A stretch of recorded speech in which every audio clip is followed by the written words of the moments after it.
In a moment, you'll hear James Stewart as the six-shooter. Just one of the many fine programs brought to you Sundays on NBC. Later this evening, listen to the NBC Star Playhouse with one of your favorite stars. Hear Meet the Press, America's #1 newsmaking program. And be sure to keep tuned for the dramatic story of communism in America on Last Man Out. It's a wonderful lineup of great programs, all of them heard only on NBC. James Stewart as the six-shooter.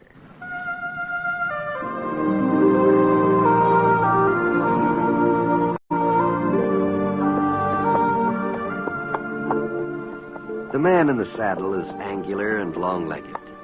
His skin is sun-dyed brown. The gun in his holster is gray steel and rainbow mother of pearl, its handle unmarked. People call them both the six-shooter.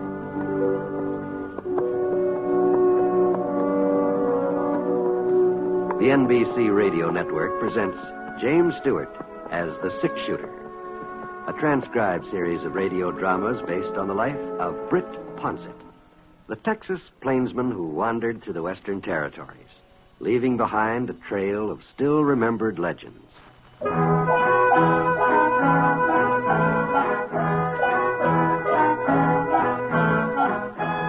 The post office at Yellowcrest was in Jim Pincher's general store.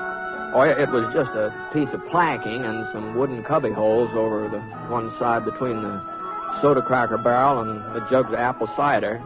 And when the store was crowded, you couldn't expect to get much mail service, but you couldn't blame Jim for that. It was just like he said, he made his profit on selling groceries and staples, and the post office was just sort of a convenience for the folks in town. Well, anyway, I'd been out on the range about 3-4 months, so I thought maybe a letter might be turning up.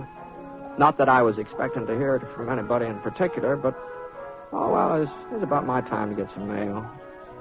I usually receive about 3 letters a year. Oh, 4 or maybe some years. But that's not counting the catalogs either. That's just a letter. Nope, I'm sorry, Britt. I just ain't got a thing for you. Well, I thought I might as well make sure while I was in town. Sure. I'm real glad you dropped by. How are things with the Foster outfit? First rate, Jim. First rate. Well, maybe by the time the roundup's over, I'll have some mail for you. Deliveries are usually a little heavier then. Why, one day last September, I got in 6 letters. No. It's the truth, so help me. 6 letters. And it was all for the people right here in Yellowcrest. Oh, treat yourself to some of them Concord grapes there, Brett. They're real sweet and juicy. Oh, thanks, Jim. Much obliged. Oh, right. I'm sure. Hey, these are good. Yeah, they're the best I've seen in a long time. Oh, well, ladies are fixing preserves. That's why my wife's always... Well, she's already on about it. Oh. The woman who'd just come in was tall, kind of gray-haired, with deep frown wrinkles in her forehead and big blue saucer eyes. They had black circles all around her. She didn't look my way. As a matter of fact, she didn't seem to be looking anywhere.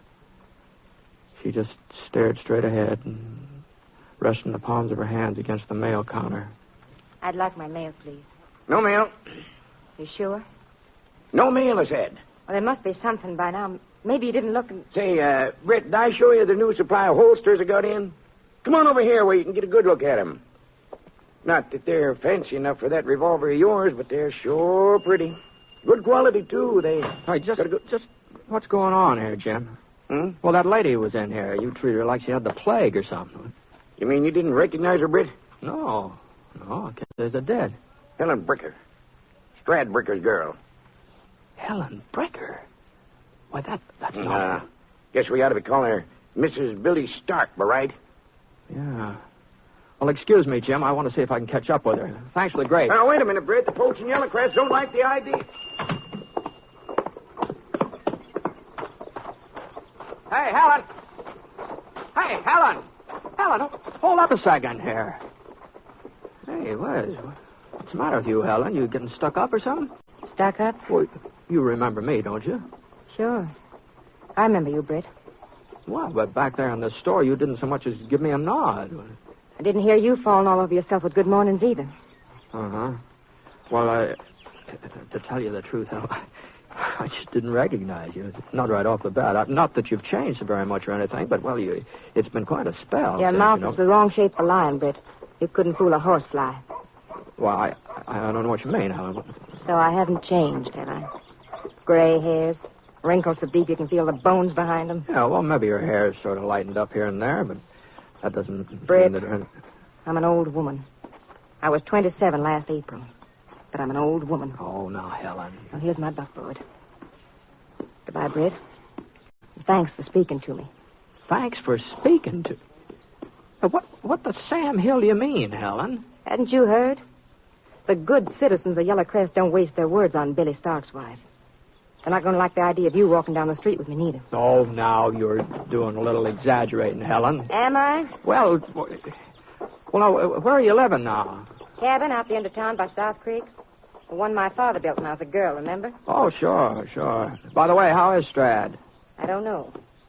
I haven't seen him since I come to Yellow Crest last month. Oh? He sent word I could have the cabin. Nobody's living there anyhow. But I wasn't to come near our house or try to get in touch with him. Not for as long as I live. Get upstairs, Gene.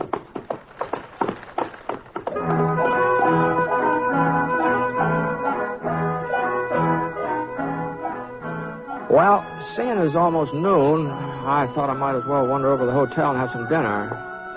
I was just passing Sheriff Ritter's office when I got the doggone pain in the right foot. Wow. Gee, for a minute I thought I'd broken something. Every time I put my weight down on it, it was just like somebody was driving a spike up in it. Oh, for Pete's sake, why didn't I think of that before? It was a spike. Yeah, that's what was poking up through my heel. It was a spike. What's the matter, Britt? Huh? Oh, Bud. I reckon my boot needs a little repairing. Better take it over to Seth Jenkins. He'll take care of it. Yeah, I guess I had. Hey, where'd that star on your chest come from? What, you taking over for Sheriff Ritter or something? Temporary, Britt? Yes, sir. He's gone over to Salt Center for a few days, visiting some relatives from back east. Left me as deputy while he's gone. I say. Oh, nice bumping into you. Yeah. Britt. Yeah? Wasn't you just talking to Helen Bricker over by the general store? Oh, yeah, that's right. Britt, we'd appreciate it if you didn't act too friendly towards her. Oh? She shouldn't have come back here in the first place. She must have known how the town feel about it. Mm-hmm.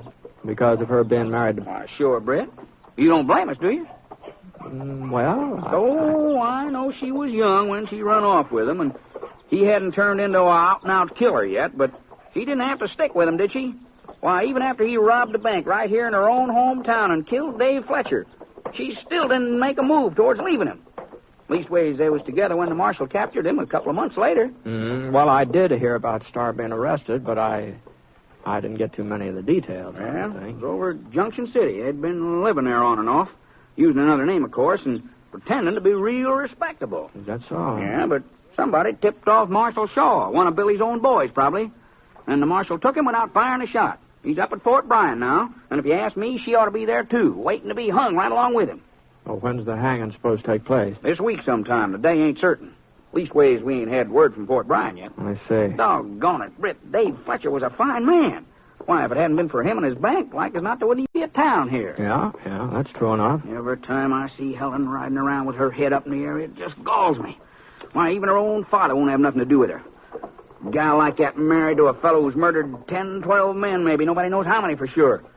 And yet she'd come back here as big as life, as if she owned the place, not asking anybody's buy or leave. Well, Yellow Crest's her hometown, you know. I guess she's got a right to stay here if she wants to. There's not much anybody can do about that. Maybe there ain't. Maybe there is. Uh-huh. Hey, what? Look at that. Who in the thunder's stirring up all that dust? Oh, he sure must be in a hurry. Look at him. Yeah, look. Oh, looks like Tim Slater. Well, if it is, he's just back from Fort Bryan. Yeah, it's Tim, all right. Tim, what's the news? They're stringing him up tonight, Buck. It's official. What time? 11 o'clock. It was already testing the gallows when I left. Well, there you are. Yeah. Well, I guess I'd better see to having this boot fixed. So long, Buck.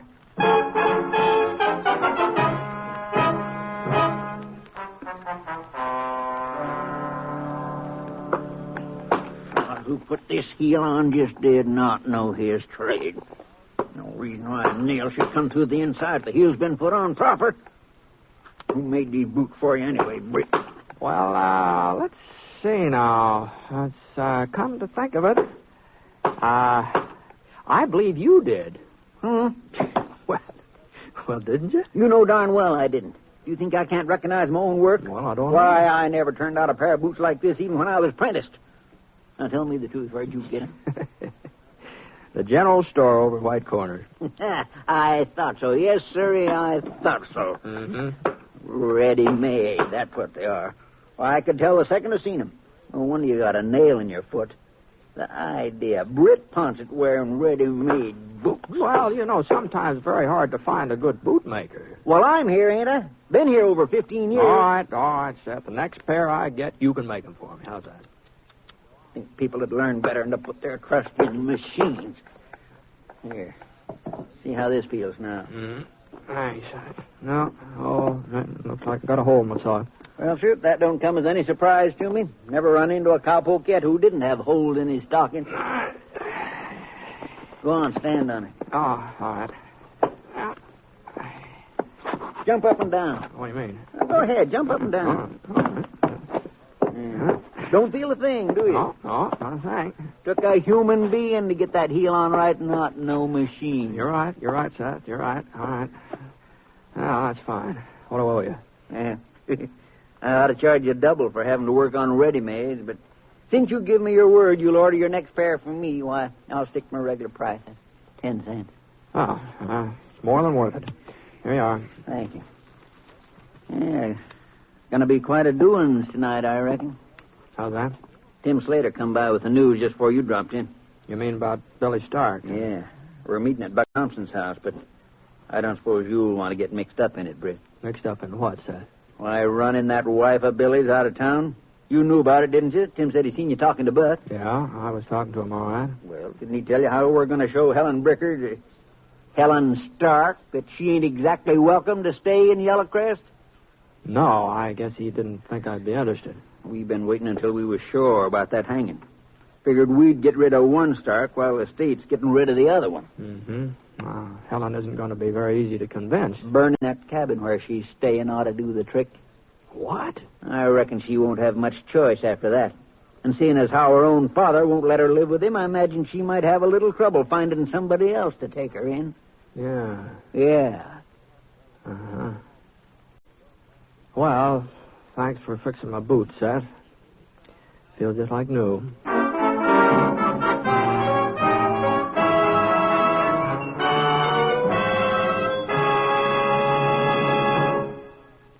We'll return to James Stewart as the six-shooter in just a moment. There's an old expression that goes, don't put off until tomorrow what you can do today. And that's a very good expression to keep in mind now that income tax time is coming along. This year, there are going to be approximately 58 million Americans who will be required to file federal income tax returns with the Bureau of Internal Revenue. First of all, there may be some doubt in your mind as to whether you file an income tax return or not. Well, here are the people who should file with the income tax bureaus. Everyone, regardless of age, who had an income of $600 or more during the past year is required by law to file an income tax return before March the 15th. Here are a couple of points that may help you. Be sure your return is complete and accurate, and be sure you sign it. If it's a joint return, be sure the taxpayer and his wife both sign their names. And most important of all, be sure to file your income tax return early. If you're entitled to a refund, you'll receive it a lot sooner if you file early. Remember, don't put off until tomorrow what you can do today, especially you taxpayers.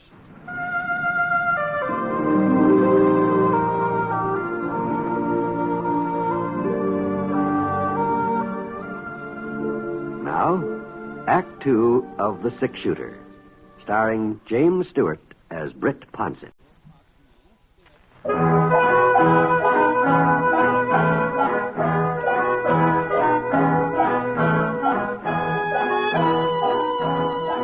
It was about 4 o'clock in the afternoon when I got out to Strad Bricker's house.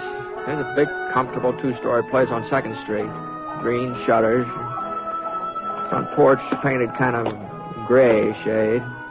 The 2 white cast iron deer stand out in the front lawn, one a little smaller than the other.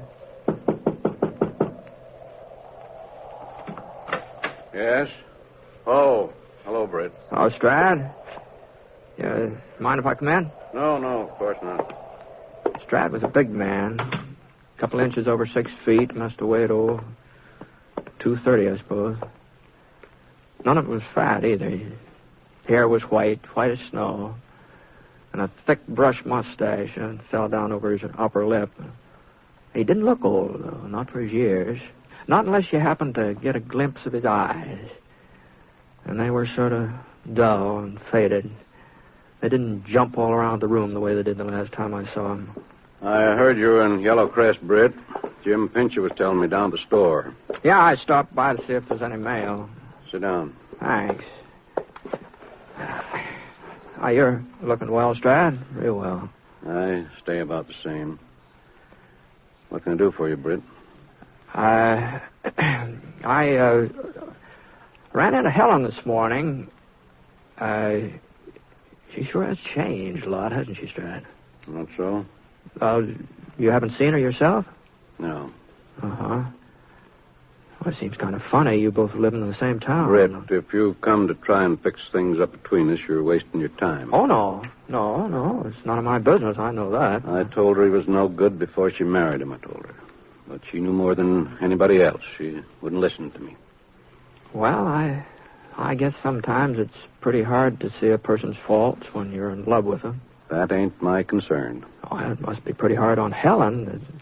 Everybody blaming her for what her husband did, not even willing to give her the time of day when they meet her on the street.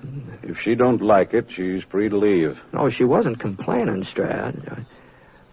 I don't think I ever heard a bricker complain my whole life. She ain't a bricker. She's Billy Stark's wife. Well, anyway, about her leaving town, it may be that she won't have much choice about the matter.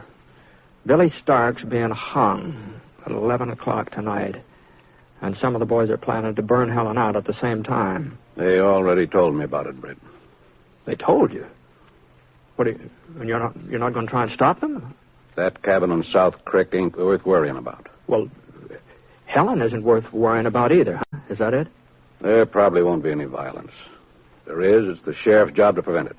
Oh, now, Sheriff Ritter's out of town. You know that. If he was here, he wouldn't let those fellows get near that cabin. He's left a deputy. Buck Thompson's one of the gang that's fixing to do the burning. She don't belong to Yellow Crest. This ain't her home. Not anymore. Let her go someplace else. If she needs money, all she has to do is send word to me.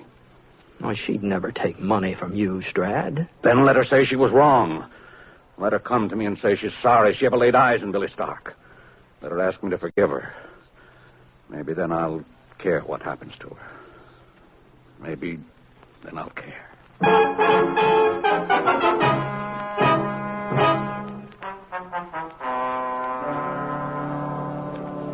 You're wasting your time, Britt. No matter what anybody says, no matter what they try to do, I'm not leaving Yellow Crest. Well, with Sheriff Ritter away, there's no lawman here to protect you, Helen. I can protect myself. It's after 10, Britt. You better get out before they come. Well, all right. Britt. Huh? Don't worry about me. I'll be all right. I got a Winchester rifle, and I know how to use it. Now, look, Helen. I'll kill the first person who comes near this cabin. I mean it, Britt. Oh, you couldn't kill anybody. Couldn't I? I'm Billy Stark's wife, remember? I remember. Sure, I remember. And there's a chance Yellow Crest might forget it someday, but if there's any gunplay here tonight, they never will. I don't expect him to forget. I married Billy. Nobody forced me to. And I don't expect no favors now. Mm-hmm. Well, all right, good night. Yeah, it looks like they're bringing torches. I told you to leave before they got here. Now, you just let that rifle stay where it is, Helen. You can get out the back way, and I'll stall them off. I never thought I'd hear Britt Ponset advise nobody to run from a fight. You never saw me walk right into one, did you? Mr. Stark, we'll give you just 2 minutes to get out of that cabin. I'm giving you less than that to get off my property. This here property belongs to Strad Brigger. Ain't yours. You're no Brigger anymore. I'll show you who I am. Let go, Britt. Brig. Now, you're so set and staying inside here. Now, you stay. You got one more minute. I don't want you taking my part, Brig. It's those crazy fools out there I'm worried about, not you. Now, let's hear your last chance. Okay, boys, bring up that carcass. That cabin ought to be drying up to make a real warm fire. You're right about that, Buck. What are you doing out here, Brett? Now, you better be careful about how you hold that torch, Jim. What's the matter? You afraid he'll set something on fire? Come on, Brett. Now, you just get out of the way. This ain't none of your concern. I got a horse stabled in this town, and he concerns me. A horse? What are you talking about? You got a loco, Britt? You start a fire here tonight, and like as not, you'll burn down the whole town. He's loco, all right. The wind's from the wrong direction. Now, wait a minute now. Maybe Ponce's right. Oh, shut up, Jim. Now, listen, this wind can change any time. Sometimes it changes real fast with a quick blow-up like this. Yes, and it might start raining, too. Then the fire'd go out. Come on, boys. Come on, don't let him bug. Now, hold on. I said I was concerned about my horse, Buck. I wouldn't want anything to happen to my horse because of you. You threatening me? Now, hold on a minute, Buck. We don't want no serious trouble out here. Now, just take it easy, both of you. Look here, I'm the deputy sheriff, Britt. You pull a gun on me, and I'll throw you in jail. It's not against the law to carry a rifle, is it? I'd feel better if you put it down. Drop it. Look, we're not here, boys. Britt? I mean business. Hey, wait. Not here, Buck. Wait now. You feel that wind now? Yeah, it's changing. It's swinging around. It'll be coming from the south. It will not. You're imagining things. Imagination, nothing. Get them torches buried, boys, while they're still... Now, wait a minute. You listen to me. No, my house is just down the hill from here. I'm not going to have it burned out. Well, Buck, you still want me to drop the rifle? You just remember one thing, Britt. There'll be other nights when there ain't no wind. I reckon there will, Buck. I reckon there will.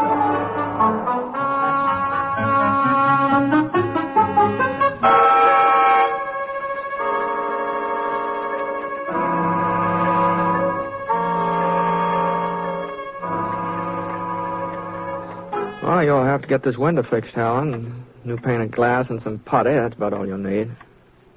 It don't matter, Britt. Fixing it's probably a waste of time anyhow. Oh? I heard what Buck said. Like there'd be in other nights. He was right. Oh, I don't know. You can get folks all worked up about something once, maybe, but they usually come around to their senses before they go off half-cocked again. Besides, when Sheriff Ritter gets back to town, he'll keep things under control.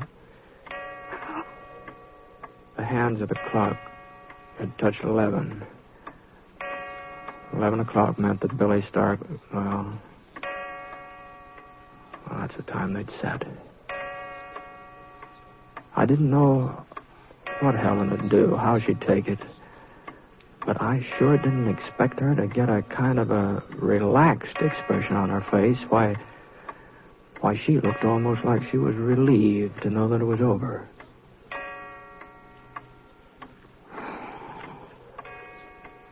$10 years I was married to Billy. 10 years is a long time, Britt. Yeah.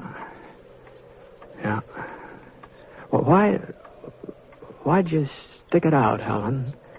You couldn't have gone on loving him after you found out what he was, after he turned outlaw. Love him? Every minute of the day, every day of the year, I hated Billy Stark. Well, if you felt that way... I made a bargain. Of my own free will. Oh, he was wild when I married him, but I thought he'd settle down. Lots of young fellas is wild, Britt. Yeah? Dad told me I'd regret it. Said I'd be sorry all the rest of my life. Said it so often. Well, maybe that's one of the reasons I just went ahead. Just to spite him. And afterwards, when Billy became a killer, I just couldn't come crawling back and admit that Dad had been right. I don't know why. I just couldn't. Uh-huh. Besides, I knew that someday they'd get Billy. Another outlaw'd come along. Or Marshall. Or I'd pick the wrong gunfight. It was bound to happen. Someday they'd get him even if I had... If you had to what? Nothing, Britt, nothing. Well, I'll be doggone. So you're the one that tipped them off, huh? It wasn't one of Billy's gang, it was you. I don't know what you mean. Well, now, you said I wasn't much good at lying, Helen. Well, you're just no good at all at it. You're wrong, Britt. You're dead wrong. I am, huh? All right. I'll admit it to you. I was the one. But you gotta promise me you won't tell nobody. Oh, you're afraid of Billy's friends, ain't it? Friends? Billy didn't have any. Yeah, well, then why don't you want folks to find out what you did? They'd change their whole attitude toward you. Your father, think of him. Well, you'd feel entirely different. It's my life, Britt. It don't concern nobody else. Not even Dad. That's the way I was brought up. That's the way Stradbricker brought me up. And I'm his daughter. I'm Helen Bricker. Yeah? Yeah, I guess you are.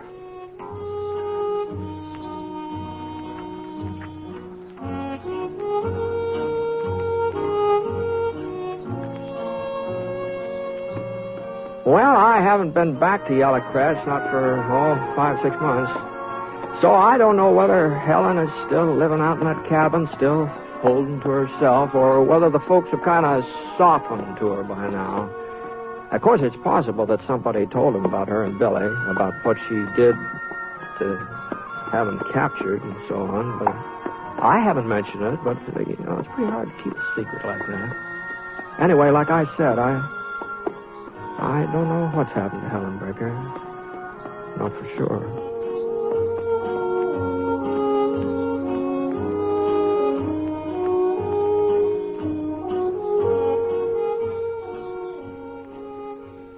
The Six Shooter is a transcribed NBC Radio Network production in association with Review Productions. It is based on a character created by Frank Burt and is written by him. Mr. Stewart may soon be seen in the Universal International picture The Glenn Miller Story. Others in the cast were Lillian Baeff, Ken Christie, Herb Bygren, Parley Bear, and Will Wright. Special music for this program was by Basil Adlam, and the entire production is under the direction of Jack Johnstone. All characters and incidents were fictitious, and any resemblance to actual characters or incidents is purely coincidental. John Wall speaking.